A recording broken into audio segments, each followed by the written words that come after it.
Editor Joe here. I'm just here to let you know that we weren't recording on our usual equipment since Levi was out of town, and so the audio will sound different. Not entirely bad, but not up to the standards that we all want to hold ourselves to. Just a fair heads up. Thank you for your support.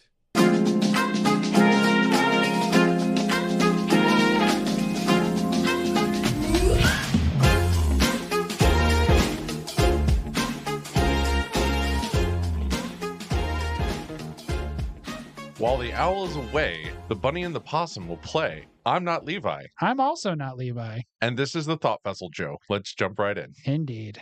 So you may be noticing that we're missing someone. Indeed. It's just Joe and myself here inside the studio today. We are missing a companion. He flew the coop, as it were. He scurried away. But certainly left us homework. Indeed, indeed. We got to do something while he's gone. He wishes we could be more productive, but I mean, so is life. What will I do? I am just an ADHD mess. We're free. Freedom! I don't know if that's necessarily the best. Oh, no, it's a terrible idea. Poor Levi left us to our own devices. Yeah, this is why the Thought Vessel Joe is now a thing. Yeah, this is an episode of the wonderful Thought Vessel Joe. It reminds me of days where we have salt that just happens because someone is either not there, or just like we have a salty day and they walk the hell away because they gotta. You know what I mean? I mean, I've had those days. You've had those days. Oh, Levi has those days. And it's respectable to be like, yeah, okay, peace. On the subject of feels bads and awful interactions with gameplay, let's jump into this Am I the Archenemy? All right. Am I the Archenemy for supporting feels bad playstyles? Should I post this in Am I the Archenemy? Maybe? I feel like I'll get better results from a base that primarily plays the game. Alright, so first, a little set dressing. We have 4 players at a commander table. A newer guy running Neheb, a guy with Kadric, a dude running Garth Gates, and myself with a Sultai ramp / card draw / thievery pile helmed by Tevish Zot and Kaidel. That is a lot of themes. That's a lot of things. For simplicity's sake, I'll refer to them as Neheb, Kadric, Gates, and me, myself, and I, respectfully. I'd already played a couple quick games with Gates and Neheb when we began a new one with Kadric. Gates and I got along pretty well. He was pretty loud-spoken, but as we were both running Dryad of the Elysian Grove, we had a good laugh jokingly thirsting over the card art. For the record, Neheb won the first game, while the other conceded the second when I fetched up the 3 OG Praetors in my colors with Realmbreaker, a man after your own heart. Really, though? This third game was a lot slower. Having 4 people meant we were all much more able to keep each other in check. Kadric especially proved really effective at keeping me from utilizing Zot, while still I was doing really well for myself. So in an attempt to slow me down, Neheb played Blood Moon. Gates got mad. He immediately began yelling about how he couldn't play the game anymore, scooping up his cards and preparing to leave the table. I insisted it was fine, and Kadric joked about how a single 3-mana card had just kicked a whole player out of the game. As Gates was preparing to pack his cards away, Neheb rolled back the play and pitched the card to thrill a possibility. Gates stuck around, but made sure to advise Neheb that he not run feels bad cards in his deck, as it can make other players tilted. I mean, game pieces exist, my dude. Yeah, we'll jump into that after we wrap through this. Eventually, Neheb played a big spell that knocked both myself and Gates out of the game by pumping a ton of mana into an X-costed face spell. Kadric survived with 8 life and managed to get him on the next turn, taking the win. As we were packing up, I jokingly advised Gates that he should play more basics. Gates got really mad. He asked if I was trying to trigger him, saying that, being in 5-color Gates, he couldn't afford to run more basics.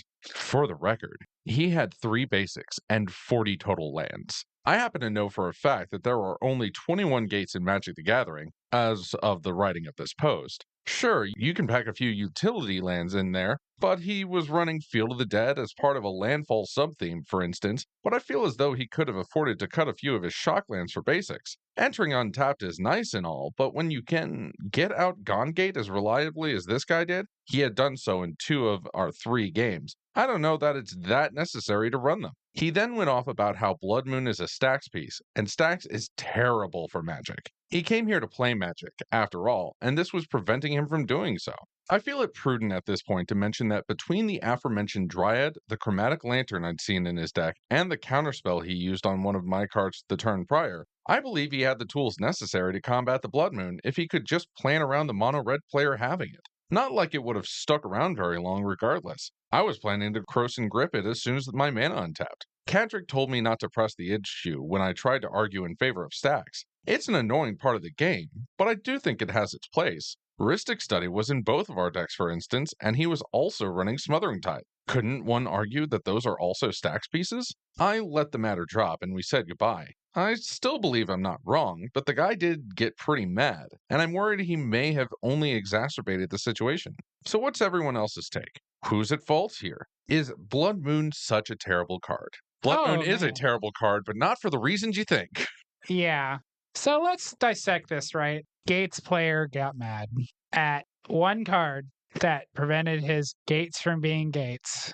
I mean, That was easily removable. And like his argument is, no, you shouldn't stop value from the game because that makes it unfun. That is essentially this guy's perspective, this Gate player's perspective, uh, as he runs Smothering Tithe and Rhystic Study. yeah, it's a little hypocritical. I will definitely grant you that. It is a little hypocritical. A little bit more than a little if you're running Tithe and Rhystic Study, in my opinion, of course. I mean, he is running a Garth One-Eyed Gates deck. It behooves him to at least run those pieces. Oh yeah, it behooves him, but also like just saying, man, it behooves him to do many things, all of which could be equally as annoying as Blood Moon. The fact that Blood Moon is such a important piece in that game specifically kind of goes into what your New Year's resolution was and just hating lands. Because he was a land strategy. Blood Moon is a legitimate counter to the land strategy. Yeah. Because you no longer have those gates and therefore you can't do your Mace's End win. So I can understand that. That's the whole reason my resolution was a thing, was because of shit like that. Shit like having all the shocks in your deck, not running a 5-color deck with 40 lands. I'm sorry, if you have 3 basics in your deck, that is on you. You need to learn to properly adjust your deck build. See, I usually err on to like 36 lands, and that's usually what gets me there. And even then, if I was running my old version of Cody, because I've updated it to be a Gates deck, as well as all the MDFCs, and there was no longer a room for the basics in the deck, but because it's Cody, and if I get Blood Mooned, c'est la vie. Yeah, but see, here's the important thing. You're doing that with the distinction that if it happens, you go, well, son of a bitch. Correct. Like, what am I gonna do? You're gonna still laugh and have fun, and or you're gonna be like sad, but you're not gonna be like, what the Blood Moon? You're not gonna be like what this guy seems to sound like, where it's like, oh, stacks is bad for the game. It's a necessary part of the game. It's going into that discussion that we had with just abusing Rule 0 and how it could be abused. Taking out stacks pieces, in fact, make sure that your strategy has a higher win chance because those pieces that would hate you are not in the game. disliking something because it stops you specifically is not an okay way to formulate why you think something shouldn't be in the game. You know, like I have a lot of gripes with like a lot of different cards. Like I have gripes with Field of the Dead. I have gripes with like a lot of the landfall shit. Do I still run them? Yes. Do I think they need to be removed from the game? No. The exception to this being something like Gaia's Cradle. Gaia's Cradle is something I refuse to say we should have in Magic, but that's like one of the few exceptions. Field of the Dead did nothing wrong. I mean, yeah. In 60 card formats, yes, it did. Absolutely. Yeah, 100%. Okay. As long as you Commander did nothing wrong. It is a wonderful piece. It's I've died to a few of them, Joe. I'm just saying it's still fucked up. But yes, it's not it's as it is. It doesn't need to be removed. Like just I would still gripe about Gaia's Cradle. Do I still think it needs to be removed? I mean, kind of. Am I ever going to be shocked when it's not? No. Especially if you manage their creatures enough, if you manage their creatures enough, it's not going to be too much of an issue anymore. My problem is with something like Cradle is that any deck that has it is built to do it no matter how much you stab them. Because by the time they have a Guy's Cradle in their deck as a part of their 100 card list, they've already figured out the rest of it to do what it's supposed to do. And if it's got it, it's going to be a creature deck that's going to always do the thing. Unless you've got several board wipes in your deck and praying that no one counters them and hoping that everyone else is chill just because one guy has Gaia's Cradle, or having to run all of the remove target permanent stuff and then hoping that you don't have to kill some other specific thing. Like it just runs into a lot of the circular problems I don't like to deal with. But also, if you're gonna ban Talarian, respectfully deserves to be banned, ban the rest of them that do the same shit. The rest of them that do the same shit. Not Phyrexian Tower. It's not the fucking same. Not Shiv and Gorge. It's basically worthless. It's literally in a basically- precon. But like, Sarah's Sanctum and Gaia's Cradle, I get you. What are we doing here? Yeah. What are we doing here? Why? Why are you like this? Cease. See, if only the red of that cycle was get red mana equal to the damage you've done to an opponent this turn. I think then it wouldn't be in the same leagues as the other one. It just needs to not be garbage. Yeah. Why is it so fucking bad? The Phyrexian Tower was so it would have been cool if it did something a bit more. It's okay as it stands. It's a cool sack outlet, but ugh. It actually got some play in the Magic the Gathering manga that they did. That's fucking hilarious. If you have not checked out Destroy All Humans, They Can't Be Regenerated, it's a great manga. It is a full-on Magic the Gathering manga for the 1998 to 1999 crowd. And it also does romance. Interesting. I love it. Well, on the transition, we'll end, I guess, this with I don't think you are an asshole poster. However, not even however, the guy's an asshole. He needs to go experience more decks. It sounds like he knows Magic the Gathering, but has yet to embrace the suck, which we've talked about before, where, yeah, sometimes your deck's just going to have a bad matchup. This is just one of them. If you're going to be that pissed off about someone having something to turn all your pretty toys off, have something to murder whatever turns your pretty toys off, or don't be mad when it happens. Yeah, because he could run into the same issues with a mono green Ponza deck, because of course there are people who use Azusa and get out of graveyard cards to strip mine the entire table. Hey, I thought this would be fun. It's not that fun, but I mean, you do you, Bill. I find it fun. We must stab all of the lands. No one can play cards. I will play the cards. I will, in fact, start playing CDH decks against you. This'll be fine. I've gotten to a second place off of no lands ever. It's okay. I'll just rip out my CEDH deck, and we will take 3 years and have no lands between the two of us. It'll be fine.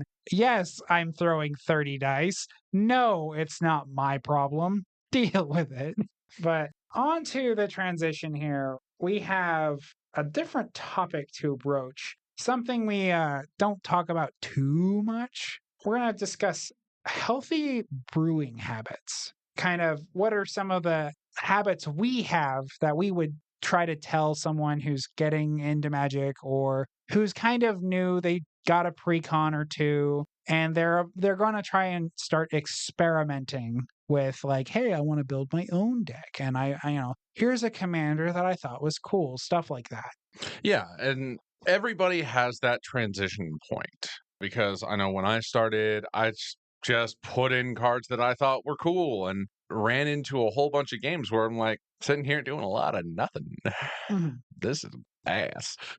It's actually weird about how when I got into Magic, Commander never was an official format until much later in my Commander prompt of precons existed, but there were like 4 or 6, and not many people just went out of their way to buy product where I was at. So my beginning of Magic experience was I built all of my decks, and I never owned a precon until like I would say actually recently after meeting you and Levi. Well, also the precons kept getting better and they kept being pretty good just out of the box. For every Lurgoyf deck that didn't necessarily perform to a lot of people's perceptions, there was a Stella Lee. Mhm. It's just one of those things where the progression of the game will Yeah. just get you there to get a precon that you likely like, especially with how you like Yuma and how Yuma has been one of your favorite decks to run because it's land destruction now. So beautiful. As an opposite, I actually started around the same time as Commander, EDH, Elder Dragon Highlander, as it was back then. But it had just gotten into the development phase of getting a Commander Precon put out at 2011. When I started playing, I also just did the 60 card format and just said, oh, these cards look fun, mashed together. Yep. My first constructed deck that I made for myself was a Bloodthirst deck, which, if you're not familiar with Bloodthirst, as long as you've done damage to the opponent in any way, then when you cast a creature with Bloodthirst, it will enter the battlefield with the number Bloodthirst +1/+1 counters. So I'm about to age myself real quick as far as like how long I've been playing Magic. My first deck I constructed that wasn't any other input but my own was a haunt deck. Haunt is an effect that says when this creature dies, it haunts a target creature. And then it has certain effects based off of what the haunt does. So the Oh, deck was like a bunch of these bats that they haunt dudes, and then when those dudes die, you gain a little bit of life, and then they lose a little bit of life. So it required my bat to die, and then whatever I haunt to also die. I wonder if they'll bring that back for Duskmorn. That would be so cool. Now that you mention it, We're already getting a chainsaw. Haunt is one of those, like, all of the cards for Haunt, extraordinarily bad.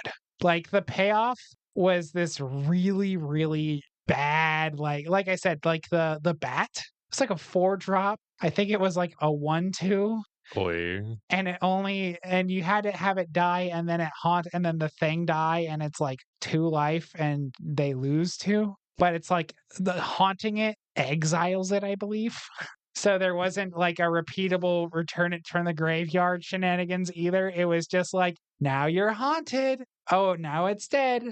Minor effect. And that was like all she wrote. It's not like you had the nice. I've learned about this combo specifically because of a Merkle deck that Lewis Stardust put together, which was Isochron Scepter Pull from Eternity. What? If you have a repeatable pull from Eternity, you can always get the things back from exile. Ah, okay, gotcha. Yeah, because they then go to your graveyard and you're in Merkle, so you're obviously going to have some reanimation shenanigans. But Okay, yeah, it saves them from the exile effect so that you can make it even more busted. I see. Okay, I found it. So the card I was talking about is called Blind Hunter. It's a 2, a white, and a black for a 2/2 flyer. Haunt. When this card is put into a graveyard from play, exile it, haunting target creature. And then when it ETBs or the creature it haunts would die, target player loses 2 and you gain 2. Wonderful. 4 mana for a 2/2. Peak magic design. Geek magic. It was like all, and they're all this bad. Every single, they're all trash. Every single one of them. But I was just so uneducated at the That time. card, trash. My card, whack. Me, tight as. But anyways, What was the first step into getting into good deck building habits for you? so What do you think the first good deck? my first step into better deck building habits started with following a theme and making sure that the theme is worth doing. So I used to just throw a bunch of random cards together and be like, I'm doing fun things. And then the first deck I was able to challenge players with was a pre-constructed 60 card infect deck. Yes, I know. Everyone rolling their eyes. Listen.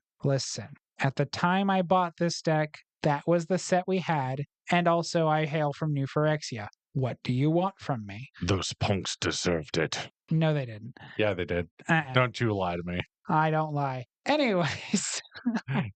Incorrect. I mean, yeah. I got this constructed deck, and then I started to see, like, okay, these are some of the things this theme wants me to do. What are parts that I can change out that still do this stuff? And then that later on, when I got into Commander, when the precons were like slim pickings and I wasn't about to buy a precon, I was only going to end up with constructed decks. I learned some of the rules. I learned some of the interesting cards at the time. And ironically, the Commander 2, my first good EDH deck, was from one of those precons. It was Prosh. Okay. But good old food chain. It wasn't as good as it probably could have been at the time. But that's because at the time, I was running mostly basics. I was living dollar to dollar. So we didn't buy shocks and fetches. You were poor Bobby, Jacob. Yeah, no, like we didn't buy. We had shocks. We had no idea what the fetch was. You were poor Bobby, Jacob. You didn't even have the E at the end. So you were not Jacobi. You were just Jacob. Jacob. And it's an I at the end. I was doing the actual phonetic sound. E. Jacobi. E. Jacob with an I. Sounds like an E at the end still. Have you never seen Obi-Wan? Obi-I? Yeah. That's actually how it's spelled. I know. I'm gonna need you to understand. I was doing the phonetic sound. Anyways, moving on.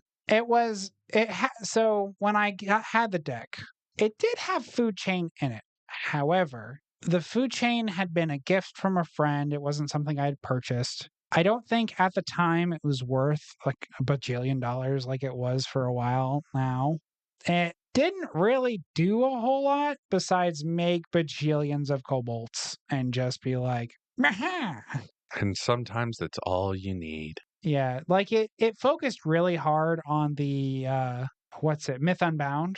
Myth Unbound was first put into the Ikoria precons thing. Editor's note. Myth Unbound came out in Commander 2018, which was the Planeswalker precons. I'm just dumb. No, I'm talking later on. Like as it transitioned, like things I started adding to it. Like eventually it focused on Myth Unbound and food chaining harder because of Myth Unbound. And then the first precon that I didn't do a lot of editing to that really showed me synergy, I think, was Estrid. Okay. Which is the Banchantress deck with the Planeswalker. Because that was a deck I took out of the box, and then for the length of its lifespan in my rotation, it never got edited. I played it raw every time, and it performed rather well. Unsleeved? Unsleeved. Jacob's hitting it raw. Yeah, with gusto. Oh, yeah. Italian fingers. Keep speaking those sweet nothings in my ear. Eventually, we did get its sleeves, though. It got the wonderful Dragon Shield Ivories, but... I love the double entendre that was there. Oh, yeah. You did that specifically for me, and I know we made eye contact during the entire exchange. Levi was very sad to not be present to sigh at both of us. I don't think he was sad at all. Yeah, you're right. You're more disgusted. Correct. He'll be listening back to this and like, I should never leave those two alone ever again. He's literally going to look himself in the mirror and go, why have you done this? So apparently turning Scottish too. Oh, yeah. Levi, known accent doer. Indeed. So with that being said, what are like 5-ish ideas that you would give someone when it comes to like, look at me. I am new player, baby player. I have a precon. I want to build thing. What are your 5 ideas you tell me? The first thing that you really want to go for is if you're brand new to deck brewing, the one thing that you want to try and stick to is probably just upgrading a precon first. Picking a precon that you enjoyed unchanged, and then finding specific upgrades. And I would stick to maybe 5, 10 at a time. Usually within that, you can get to $25 to $50 changes, and then you can see exactly which theme you want to go into a little bit more. It saves you in the long run. And then from there, I've always told people that I follow a lot of the heuristics of the command zone because they were my introduction to building a lot more commander decks. And they have the heuristic of 10 ramp, 10 card draw.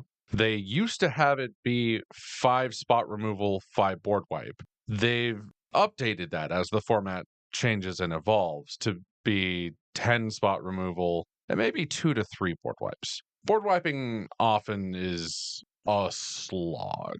And I've been in multiple games over the past 2 weeks where people kept board wiping and it made the game go on longer than it needed because it didn't even help the player that did it.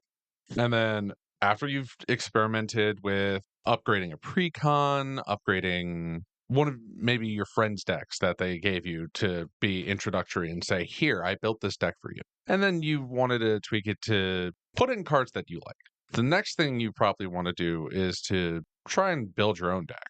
I know it happens to the best of us. Some people even just start trying to build their own decks like I did with my Rith the Awakener deck because I wanted to make so many sappy boys. And while I didn't know about it at the time, I can always impart that going to Scryfall to help weed out a lot of the cards that you might need, Oracle or O:draw will give you every card that says draw on it. O:land or Oracle add. If you use mana, it's a trap because that will also pull up cards that say mana value. But if you put add, there's no other card that says add that isn't producing mana. That'll get you your ramp. You can also do Oracle Destroy or Oracle Exile, and that usually will get you the effects that you need for the single target removal, especially if you also add in Oracle Target. Then the biggest thing for Commander is Commander : and then the individual letters for the colors. WUBRG Wooburg. You use any of the combination of that, and you will get all the cards that are legal within those color formats for the commander that you chose. As for kind of if I were approaching someone who's wanting advice, new to Magic, has a precon, wants to look at brewing, I would give them the same advice I give all of you on a very consistent basis, which is I would tell them I want you to approach a table and I want you to handle respectfully and with a level of obvious expectation, like load expectations. Ask people to play their decks. Observe things you enjoy in Magic. You have, like I said, an Astrid precon, so you know you like enchantressy stuff. And then you see someone playing a style of deck that's similar enough to pique your interest, ask them to let you play it. Try to or play against that deck. Experience things that give you some of the pointers from a different point of view as much as you can. Because not everyone wants to sit here and play the exact same Enchantress deck. You know, some people really like some combo-y stuff. And then they discover, oh, I liked Enchantress because I liked this combo. And then they learn to branch out into other things that are still combo. Or they find out like, oh, I like Enchantress. They built this Enchantress deck. I watched it play, and it did this Shield of Faith, Sisay Captain nonsense where it looped a billion dudes, and I didn't like that. Okay, you realize that you want to do like value stuff, but not like infinite loop crap. So experience the things out there. Whether you like them or not does not change that you should try them. And then from there, look at commanders that give you some of that satisfaction in the realms you find you're enjoying. So you go out there, you experience all of these different kinds of decks. Now start looking at specific leaders for your army of dudes or objects or whatever that really fulfill some of those niches you've now developed a taste for. You figured out, oh my God, I really love flying spaghetti monsters, and I never knew until recently. And there's this precon that has it. Okay, good start. Also, just look at all the flying spaghetti monsters. It also behooves you to look at and experience a lot of just magic and figuring out how cards interact with each other. Because how they interact with each other can be mutable given the situation. A hive mind and a day's undoing, as well as something that enables you to do the day's undoing at flash speed, allows you the chance to end somebody else's turn, which may be necessary if the flash thing also gives your opponents flash. Maybe pulling a real life example for that. Or another real life example I have is there are sometimes going to be interactions you only really discover by either one, going out of your way to discover them, or by someone randomly doing it to you. I spent the longest time really understanding layers because of a number of interactions with things like the Blood Moon Magus and having to actively be like, okay, why is this all still mountains?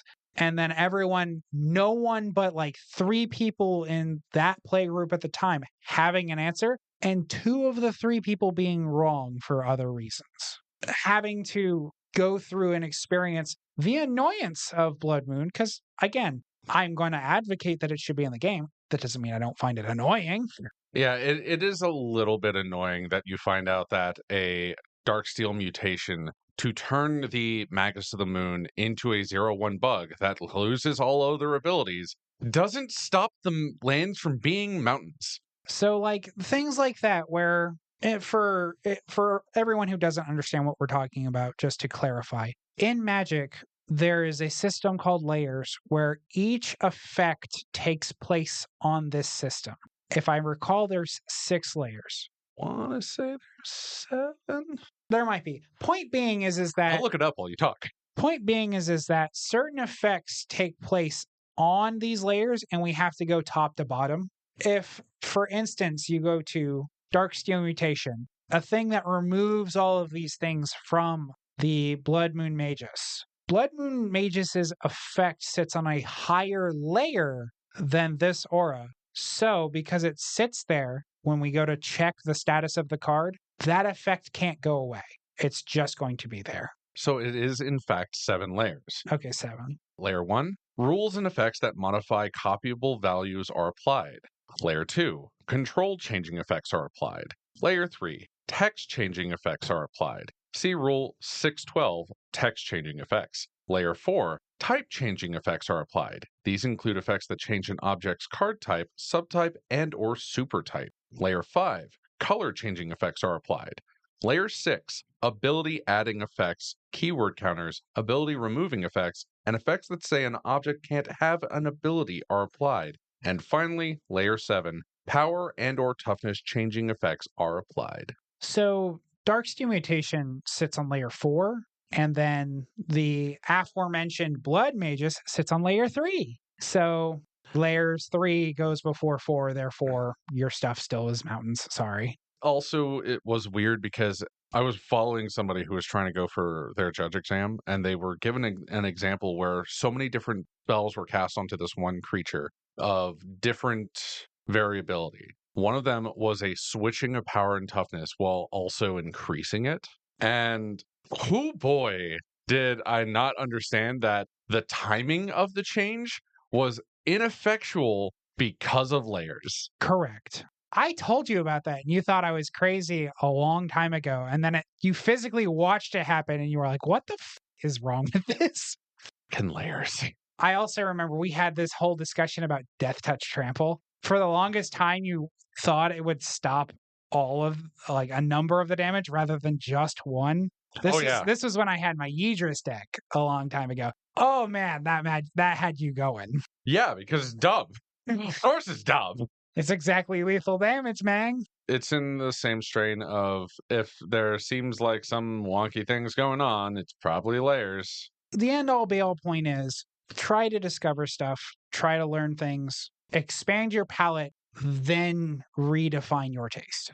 Also, because this was also brought up recently, if a thing has haste as you make it, that's layer 1. If it gains haste, that's layer 4. That is No. layer 5. Ability adding effects, not layer 6. Oh, damn it. Yeah, they're tricky. Case in point, though. But that being said, we've given you some of this is what we would tell you that are some of the good, this is the good spectrum of stuff. So, Joe, what are some of your unhealthy versions of some of these habits that you personally have? Oh, you mean like starting and stopping and starting and stopping and starting and stopping and starting and stopping? So many different decks. There's also been the case of just trying to dabble into other formats outside of Commander and just being like, what the fuck am I doing? You're like, this legacy shit, I could take it. It immediately decks you in the schnoz. What the fuck happened? Or like a recent format that I picked up because it's gaining a little bit of traction called Pendragon. For anyone out there, it's a very interesting format where you technically have partner commanders, but it's based off of Arthurian legend, where it is a common creature, any common creature within the realm of magic. I don't believe that they've had any bans of what could be in that slot as of yet, and a legendary equipment as your secondary commander. And the partners together make up the color combination. The rest of the deck, commons. So it's essentially a PDH deck where the commander is a common creature and a legendary equipment. I love that. Do you know why I love that? You gonna tell me? You know that creature I keep wanting to play a commander deck with? There's so many. My favorite creature of all time? ATOG? No, Because I thought it would be an ATOG. it's not an ATOG. It is Guardian of the Gateless. Yep, there you go. You know what's really sad, though? What? It's an uncommon. Wrecked, decked, and shreked, I know. Well, actually, you could still play that as a Pauper commander, because in Pauper EDH, it just needs to be uncommon or lower. The rest of the deck needs to be common. I thought in Pauper it had to still be a legendary creature. No, it is in fact just any uncommon. You can in fact run your Guardian of the Gateless in Pauper EDH. Go forth, my child. Be free. I freedom! Go make your weird deck a reality. I just want to block all of your creatures forever. It's going to be real funny when they're just going to have an unblockable creature. It's going to be really funny when every other card is a removal spell still. But yeah, specifically, it's been an interesting format. I've built one deck so far. It was a Slime Against Humanity deck because Slime Against Humanity is common. Oh, gee, well, I could see what I've guessed. But that deck that I built could also, weirdly enough, also be a Dragon's Approach deck. Okay. Because the common creature is Goblin and Narcomancer Oh, Jesus. with the legendary equipment Reality Shift. So it's Teamer. Okay. Fine. You can, in fact, have a Wooburg Pendragon deck, but you have to be very specific on the equipment creature combination because there is one legendary equipment, which is Grixis. And then you just need some combination of white, green, and maybe even another color because those actually exist in common to get the Wooburg. You know what I've seen the best strategy for that is? What's that? Slivers. Don't mind me adjusting my mic. Live on air. King, pardon me? Yeah. PDH slivers. There's enough common slivers to make it worthwhile.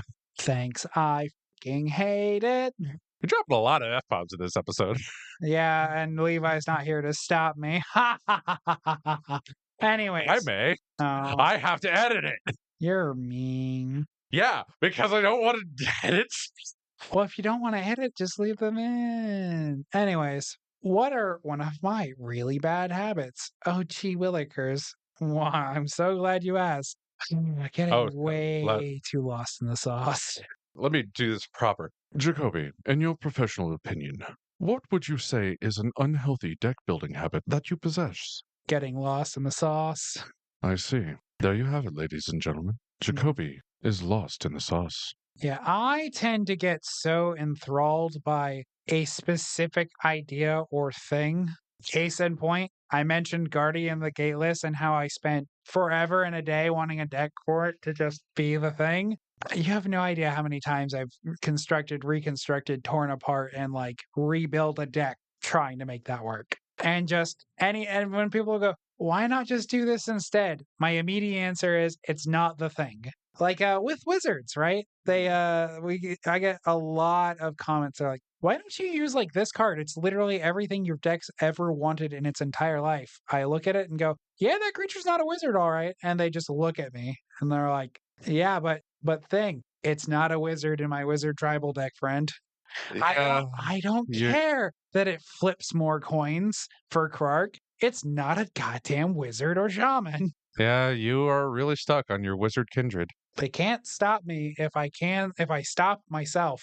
I mean, correct. This is in fact why I've sat through 2 games where everybody gave you double turn expropriates and you couldn't close it out within those turns. You know what's really funny? The only times it's ever resolved are the only times where I'm like, everyone's got doom and gloom written all over their face. And I'm like, no, guys, you don't understand.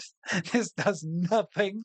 They're just like, I don't believe you. And then several moments later, I'm like, okay, maybe I'll get there in like 2 more turns. And they're just like dumbfounded because I take them quick every single time. It's like literally just, okay, turn 1 of 7. How much mana do I have? Okay, activate Thrasios this many times. Pass turn to myself. Next turn. Okay, I play my land. How many more Thrasios activations? The same amount? Okay, 1 more time. Turn 3. Okay, we play a creature and activate Thrasios some more. And everyone's just like, when's it gonna? What's he gonna drop? Forgetting that like everything is creatures. So, Everything is creatures. the scrub Jacobi, double cast expropriate, gets 8 turns, can't clutch it. Cannot clutch. The worst thing is every time I have cast the expropriate, it's always the turn right after. Literally the turn right after. There's 1 more rotation, and then I find the ability to close. I need that 9th turn. Expropriate. Why? Why give me 1 more turn? You need more like permanent draw effects, I think. I think it's focusing a little We bit, have a lot of them. which The is fine. Thrasios is like the subsequent, I'm doing it at this point because there is not a whole lot else to do. The problem is that I have all the draw engines. I don't have the other shit because it's all in the creature base. And unfortunately, with how I've designed that deck, there's not a lot of haste. Yeah. I do have an anger. I did try to fix it, and I typically get it somewhere. I truthfully think that we could reword lost in the sauce to not always accepting of outside opinions. No, I accept the opinions for what they are. Then did you change your decks? If you didn't, that's a denial of the opinion. It's not a denial. It's a little bit of a denial. No. Yeah. Listen. Is it a wizard or shaman, though? That's a little denial of the opinion there, Jacob. Answer the question, Joe. Is it a wizard or is it a shaman? Will it allow you to end the game? Unlikely if it is not a wizard or shaman, Joe. I'm pretty sure it will allow you to end the game. Maybe 1 more expropriation for good measure. But yeah, I can also agree with that as an unhealthy habit. There are many times in which somebody will approach it, and I understand where they're coming from. They are sometimes providing the opinion to make the deck more powerful than I would want it to be. It's going into that denying of opinion, but instead of flavor for you, it's power for me. Because there are certain things that you don't want to put into the deck. I will get so many suggestions for a lot of the decks that I run because I have a very particular restriction for them. Like the Cody deck and the 1 creature prismatic bridge. I have gotten for Cody, you should run this name permanent here spell. Cool. Not going to run it. It's not an instant or sorcery. Literally looks them, my brother in Christ. Or with the Brash Taunter 1 creature prismatic bridge, and they suggest creature or planeswalker. because they're just thinking of how a prismatic bridge is usually built. Which, I mean, I could also probably add into a healthy habit of expanding your horizons to reiterate that point of really look at the card interactions. Yeah. Because prismatic bridge, most people run it as I'm just going to keep getting value town off of it. Instead of me, that's a polymorph. What are other creatures or planeswalkers? This gets the one. Another unhealthy habit I have is that I don't necessarily like to always play lower power. I'm very, very hard about playing things outside of what I like to play. In the sense of if I like bad cards, that's the short way to sum it up is I look at something that's most people consider either garbage or like very, very mid, and it gets me super, super psyched. Case in point is that everyone universally says the Goyf deck is the worst deck. And like power wise, I don't know if I could debate whether I could really contest against it. But the idea that the Goyf's got a tribe as a commander and now they're like here in Magic as a tribal deck, even though the deck is objectively not good, excites me so much more than all the other good stuff that you could be doing. Or another example is I saw the Eldrazi deck, and the only thing that got me excited was the commander that dealt with experience counters because now I could build my 5-color experience deck. It's objectively going to be bad because running them all, it's trying so hard to do a few other things, and I can make it work really well just by a few of them. But objectively speaking, I'm taking 9 creatures that want nothing to do with each other and focusing on the one thing they all have in common and then making that make them work. I don't think that it is entirely unrelated because a lot of them care about smaller creatures. Only one. Sorry, only 2. Things dying. Only 2. And the new Wooburg Eldrazi actually has a combination of that by caring about spawns and scions and them dying. Actually, I lied. Counting that one, 4. Of the ones that care, Minthea, which says, at your end step, if a thing left the battlefield, it's not really dying, but we're gonna count it because that's what you're gonna do. Dying is part of leaving the battlefield. You could make it blink, but you get what I'm saying. It's kind of a hand holding of blink. Yeah. Then there's the obvious one. Or exile. Right. But point being is if your stuff leaves, congratulations. Then there's the obvious green-black bitch. I mean, she's good. She's great. But yeah, she's just like, oh, thing die? Thanks, counter. Like, they have enough in common amongst a number of them. But, for example, the one that makes all of your Mintheria makes all of your power huge. It sucks Azuri in the mouth really bad because it's like, oh, great, nothing entering is ever going to be that low power ever again. And then it's the main reason why I left her out of the deck that I built when we were trying to talk about this, because she just steps on the toes of a lot of what was happening. Yeah. Although I have figured out the workaround for that, and the answer is just she's now my crater hoof. Which is fair. The way I built her was the prismatic bridge and just made it prismatic bridge experience counters and just got them out randomly. And because it got them out randomly, hitting Minthara at any point was just going to be bad. Othari synergy, like each of them have a kind of synergy that's interesting with each other, but utilizing them all at once is this weird mess, which I've solved a lot of.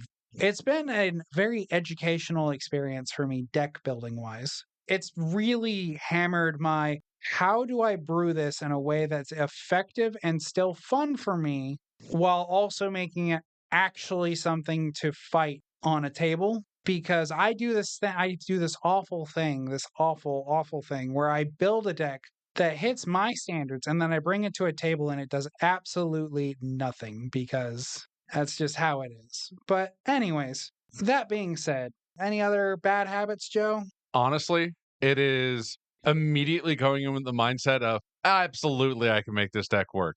Never immediately think that you're going to make the deck work. If it is a niche deck, some of those niches have been, yeah, I can make it good as a commander. And I guess my closing thought is never build a value deck where you assume your value is not under attack. Assume people are going to see it and be like, I'm not going to let your Nyx Bloom live, and live with that choice. Remember that you are playing a game, a multiplayer game, and that all of the things that you want to be around are not always guaranteed. Solitaire is cool. I don't think everyone agrees. Especially if you pull a Nadu into a casual pod. That happened to me last night. Just immediate change of your face. You're like, never again. Like, no, literally, he built a Nadu deck, and just because it didn't have all of the CDH staples, didn't mean it didn't go at a CDH pace. I was about to say, congratulations. Another card that cannot be at any comfortable table. We missed you, Levi. Hopefully, you will not stress out too much with our video today. Nah, stress out a lot. I want you to start sweating. Legitimately, we're going to make sure that this is prim, proper, exactly what we need our audience to know, and edit out every F-bomb. Can I have one? No. Aww. We are trying to be a family-friendly podcast-ish. I leave the shits in. I don't allow the F-bombs. Well, shit. Why didn't you just say that? Because I didn't mention the shit. I only said the F-bombs. No, I meant that I could use that instead of that. Anyway, that's our shit. All right, family friends. We appreciate you guys dropping on by with the goofy hour of our podcast this one time. Yes, the full Ramblematic. Next episode, we'll be back with our usually scheduled program. For now, any closing words of encouragement? Go forth, build your decks, learn from your mistakes, become more powerful than you could possibly imagine, and then get wrecked by board wipes. Go out there, experience everything, understand that your tastes will grow, and don't forget, haters gonna hate. Jacobi's coming for them lands. I'm coming for them lands, and you can never stop me until you do. It's just like how I'm coming for them cards. You play some fun stuff. I would like to play with it too. Mom said it was my turn on the Xbox. Joke's on you, I'm playing Minesweeper on the Xbox. Have fun, nerd. Deja vu. I just literally just girl DM ran through my mind. Yeah, I love her so much. Take care. Bye.